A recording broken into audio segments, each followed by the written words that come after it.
warahmatullahi wabarakatuh. Waalaikumsalam warahmatullahi wabarakatuh. Yang sini kurang kompak, yang sana nggak pakai.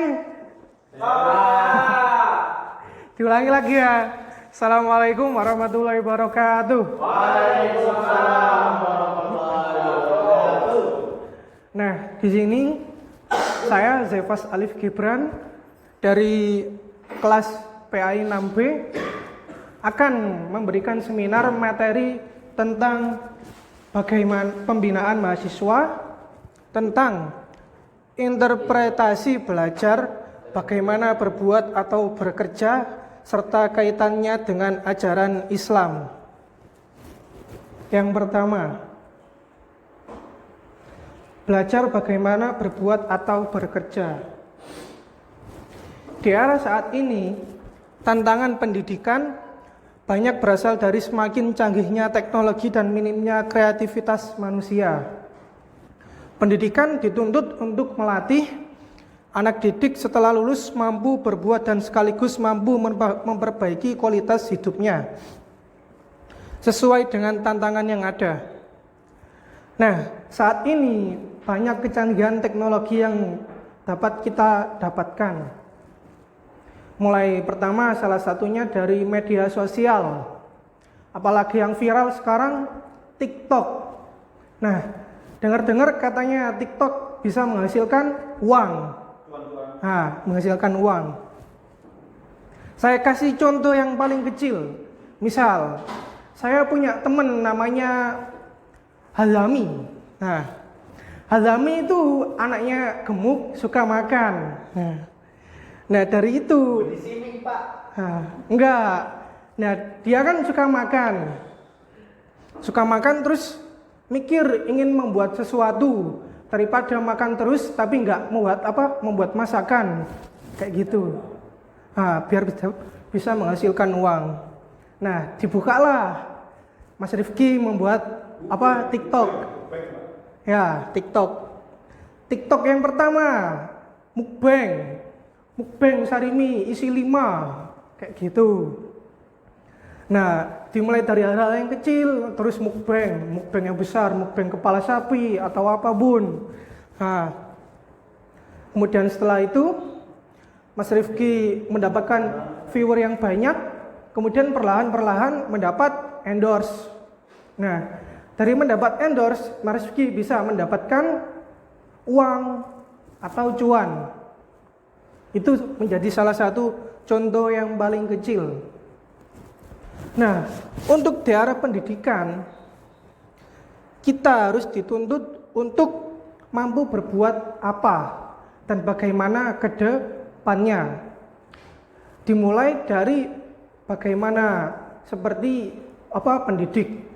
Pendidik itu bagaimana menuntun peserta didik untuk menjadikan peserta didiknya menjadi anak yang baik atau anak yang mampu menghadapi tantangan ketika ia sudah lulus. Nah, kemudian lanjut dengan ketatnya kompetisi global saat ini, mau tidak mau kita dituntut untuk semakin profesional dan mempunyai skill yang berkualitas untuk mampu berkompetisi. Contoh yang paling kecil lagi dari Mas Rifki. Nah, Mas Rifki ini mencintai seseorang. Misal inisialnya B. Nah, Mas Rifki ini cuma mencintai, tapi sedangkan saingannya banyak kompetisi, ketatnya kompetisi, banyak saingannya. Nah, bagaimana Mas Rifki bisa memperebutkan Mbak inisial B? Nah, Mas Rifki harus mempunyai skill, apalagi skill yang harus profesional dan tidak boleh curang. Curang itu bagaimana memakai WAGB misal. Nah, Mas Rifki mempunyai skill. Nah, skillnya bagaimana? Misal, nggak boleh memelet atau menyantet, itu tidak boleh. Misalnya bagaimana? Mas Rifki membuat puisi. Contoh yang paling kecil, puisi tentang Mbak Badi di kala ujung senja. Senyummu yang menawan bagaikan rona merah jambu. Fana merah jambu. Senyummu tak mampu aku melupakannya. Bagaikan cakrawala di langit-langit senja. Dan seterusnya. Kemudian Mas Rifki memberikan puisi tersebut kepada Mbak B. Nah, Mbak B ini menjadi tersentuh. Nah, mulai dari saat itulah Mbak B bisa menaruh perasaan kepada Mas Rifki. Jadi kita harus mampu profesional. Karena apa? Semua yang kita alami nanti ketika kita lulus semua mempunyai kompetisinya sendiri. Dan salah satu yang contoh balik kecil tadi, mencintai. Nah, karena banyak saingannya. Kemudian lanjut. Hal-hal yang mempengaruhi selain skill. Yang pertama, ketekunan. Dalam melakukan sesuatu pekerjaan, ketekunan ialah salah satu poin penting di dalamnya. Karena apabila kita tidak tekun, maka apa yang akan kita kerjakan akan berantakan dan apa yang kita inginkan tidak tercapai maksimal. Jadi kita harus tekun, atau dalam bahasa Islamnya istiqomah. Kalau dulu saya mondok, ada sebuah moto tentang istiqomah akan timbul karomah. Nah, mulai dari pertama yakni ketekunan. Misal yang tadi, ketekunan, Mas Rifki tekun mencintai, setia, atau tetap mencintai meski tetap ditolak. Kayak gitu misalnya. Tapi Mas Rifki tetap tekun. Teguh pendiriannya untuk tetap mencintai Mbak B. Nah, karena di mana-mana tiada perjuangan yang sia-sia. Pasti akan ada hasilnya meskipun nanti terluka atau ditinggal nikah. Jadi yang pertama harus tekun. Kemudian yang kedua, kerja keras. Kerja keras juga merupakan hal yang penting. Karena suatu pekerjaan itu akan lebih mudah tercapai targetnya apabila kita kerja keras. Kerja keras itu bagaimana sih? Bukan kerja keras kayak nguli kayak gitu, enggak. Bukan kerja bakti. Misal kita kerja keras mencari blessing. Nah, itu sangat kerja keras sekali. Blessing itu sesuatu hal yang menyatukan antara Mas Rifki dan Mbak B. Akan sinergi, menjadikan sinergi. Ya. Nah, untuk menghasilkan sinergi itu kita harus apa? Kerja keras. Karena tanpa kerja keras tidak dapat menghasilkan apa.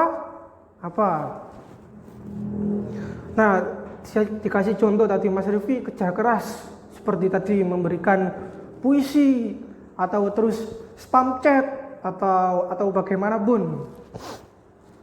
Kemudian tanggung jawab yang ketiga. Dalam melakukan pekerjaan perlu adanya kesadaran melakukan pekerjaan tersebut dan bersedia menerima risiko atas perbuatannya. Jadi kita melakukan apapun harus menerima konsekuensinya dan harus bertanggung jawab. Karena bagaimanapun kita telah masuk atau jebur ke dalam hal tersebut, ke dalam hal yang kita inginkan. Kalau tadi Mas Rifki masuk ke dalam mencintai Mbak Badi. Nah, bagaimana Mas Rifki itu harus tanggung jawab. Tanggung jawab bagaimana? Tanggung jawab dengan rasanya dan tanggung jawab dengan Mbak B-nya. Kayak gitu. Karena bagaimanapun itu bisa semua memiliki konsekuensinya. Karena dari konsekuensi yang negatif, misalnya terluka atau diberikan pap VC dengan mantannya dan sebagainya, kayak gitu. Kemudian yang keempat, disiplin. Disiplin ialah perasaan taat dan patuh terhadap tanggung jawab yang telah dibebankan kepadanya. Yang paling penting, utama tapi banyak diremehkan ialah disiplin waktu. tepat waktu. Nah, di Indonesia ini terkenal dengan namanya jam karet. Jawa. Ya, terlebih ke Indonesianya jam karet. Mengapa bisa begitu? Karena orang-orang menyepelekan merasa tidak memiliki tanggung jawab. Jadi mereka misal datang bekerja itu paling masih nanti atau masih jam berapa. Mereka mengolor-olor waktu dan akhirnya telat. Dan ketika telat tidak menghasilkan apapun, karena kedisiplinan ini merupakan salah satu hal yang paling penting yang merangkul keempat ketiga ini. Kemudian lanjut.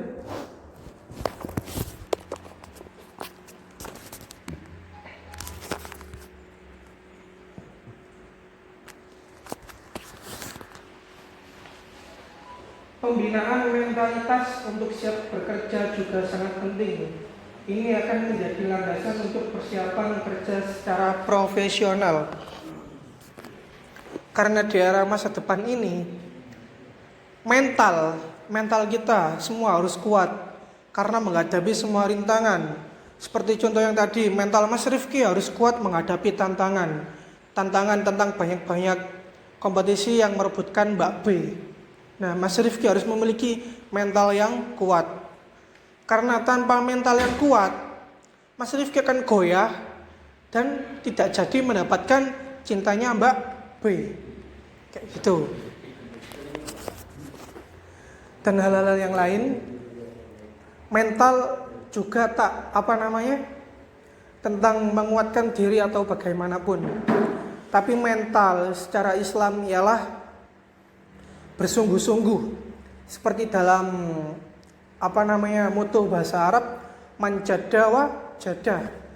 Barang siapa yang bersungguh-sungguh akan mendapatkannya. Kemudian lanjut.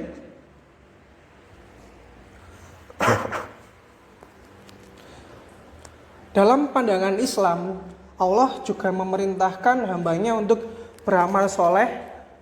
Lebih dari itu, ada juga tantangan Allah kepada manusia agar mengelola bumi seisinya. Namun Allah juga mengecam dan mengelarang manusia berbuat kerusakan di bumi. Jadi Allah telah memberikan semua karunia-Nya ke dalam bumi ini.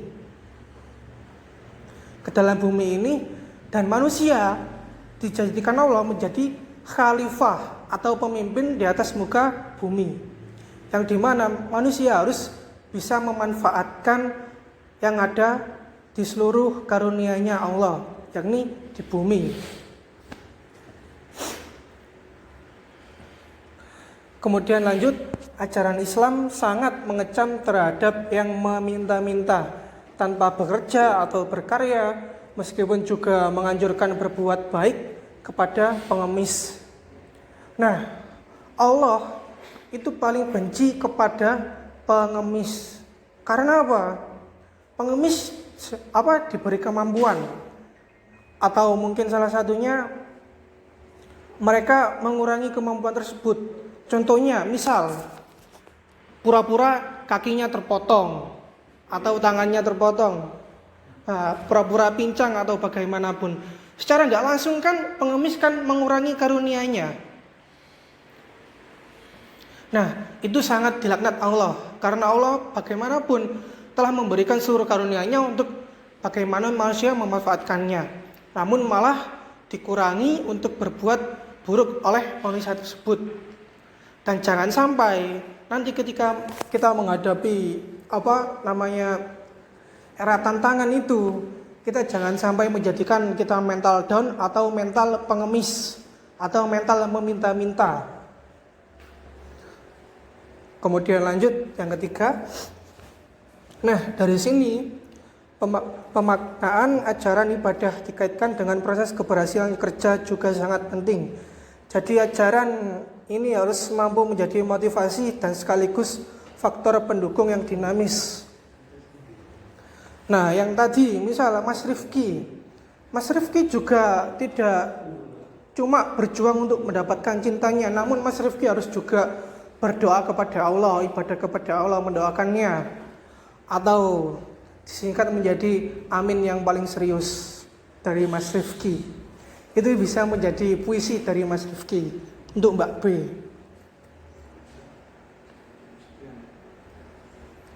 Nah, mungkin itu saja yang bisa saya sampaikan. Semoga bermanfaat kepada semua teman-temannya. Kurang lebihnya mohon maaf. Semoga bermanfaat. Ihdinas siratal mustaqim. Assalamualaikum warahmatullahi wabarakatuh.